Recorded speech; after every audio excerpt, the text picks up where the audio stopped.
tukifuata sheria leo, hata tukaenda mahakamani leo, maana yake ni kwamba mwenye hati ya nyumba hii ndugu Mohamed. Si kama mnaelewa ndugu zangu. Kwa nihitimishe kwamba sio vizuri sana kunyang'anya mali ya watu. Watanzania naomba hili walielewe, na hasa wa Dar es Salaam. Hautapata faraja na furaha ukikaa na mali ya mtu yoyote.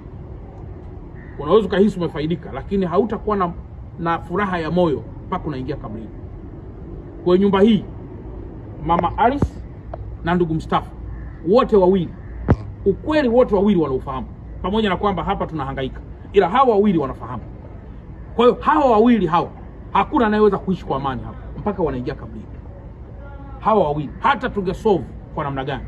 Kwa hiyo tunahitaji busara za mioyo yao nje kabisa na misingi ya kisheria ikiri kuhusu haya yanayozungumzwa, na ndipo furaha ya moyo itatokea. Kama ni kweli waliuziana au walikopana, mama anakiri kwamba mambo haya yalishakwepo.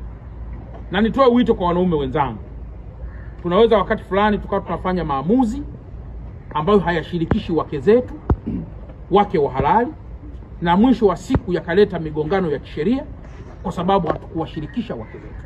Na jambo unaloliona hapa, malalamiko ya mama jinsi ninavyoyaona hapa, ni kwamba alianza kuona chembe za mume kuto kumshirikisha katika baadhi ya mambo, ambayo mwisho amekuja kuzaa kiwanja hiki kuuzwa na kiwanja kwa sasa.